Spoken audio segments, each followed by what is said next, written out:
Aloe vera की खेती सूखाग्रस्त क्षेत्रों के लिए बहुत ही उपयोगी फसल है। एलोवेरा की खेती हमारे राजस्थान, गुजरात के सूखाग्रस्त क्षेत्रों से लेके उत्तर भारत के मैदानी भागों तक बलुई ज़मीन में की जा सकती है।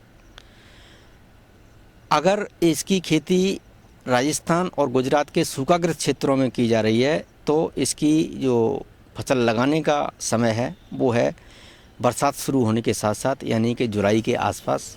और अगर इसकी खेती अच्छी वर्षा वाले क्षेत्रों में जैसे उत्तर भारत के मैदानी भागों में की जा रही है तो जब बरसात ख़त्म होने जा रही हो सितंबर के आसपास शुरू होता है, और सिंचित क्षेत्रों में अगर खेती की जा रही है तो सितंबर से लेकर फरवरी तक इसकी खेती की जा सकती है। अब खेती करने के लिए पौध सामग्री की जहाँ तक बात है तो पुरानी फसल से छोटे छोटे पौधे होते हैं उनको ही लगाया जाता है। और अगर खेत की तैयारी की बात हो तो 2-3 जुताई कर दी जाए और 2-3 जुताई करके 50 किलोग्राम फास्फोरस, 50 ग्राम पोटास प्रति हेक्टेयर प्रति वर्ष आवश्यक रहता है। और उसको अच्छी तरह मिलाने के बाद अगर उठी हुई क्यारियाँ जिनको रेज्ड बेड कहते हैं वो बना ली जाएँ तो बहुत अच्छा है, क्योंकि एलोवेरा ज़्यादा पानी से बहुत ज़्यादा और अधिक प्रभावित होता है। कम पानी इसके लिए समस्या नहीं है, अगर पानी ज़्यादा हो गया तो इसमें बीमारी और फसल में सड़न आ जाती है। इसके बाद तैयार भूमि हो गई, उसके बाद 60 सेंटीमीटर गुणा 30 सेंटीमीटर की दूरी पर या फिर 45 गुणा 45 सेंटीमीटर की दूरी पर इसके पौधे लगा दिए जाते हैं। अब खेती या कहें कि फसल लेने के जो तरीके हैं 3 हैं इसमें।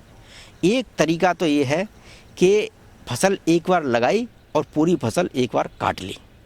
दूसरा तरीका ये है कि फसल एक बार लगाई, उसमें से जो बड़े बड़े पौधे हैं वो काट लिए, छोटे छोटे पौधे आगे बढ़ने के लिए छोड़ दिए। तीसरा तरीका ये है कि बड़े बड़े पौधे में से भी बड़ी बड़ी पत्तियां तोड़ते गए और छोटी छोटी पत्तियां को छोड़ते गए। तो ये खेती जगह और आवश्यकता अनुसार तीनों तरीके से की जा सकती है। आमतौर पर इसकी उपज की बात करें तो उपज की जो बात है इसकी 200 से 300 कुंटल पत्तियां आराम से पैदा हो जाती हैं और जिनका बाज़ार भाव 2 से 3 रुपए किलो किसानों को आराम से मिल जाता है।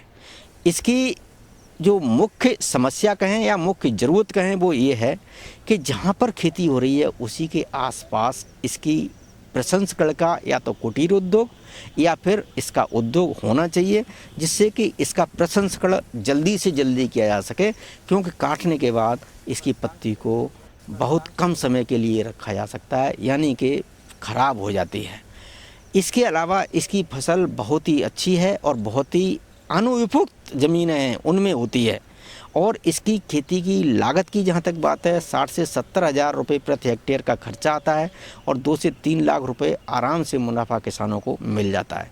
तो इस तरह से ये सूखाग्रस्त क्षेत्रों के लिए, बलुई ज़मीन के लिए, आपकी जो ख़राब ज़मीन है उनके लिए बहुत ही उपयोगी अच्छी फसल है।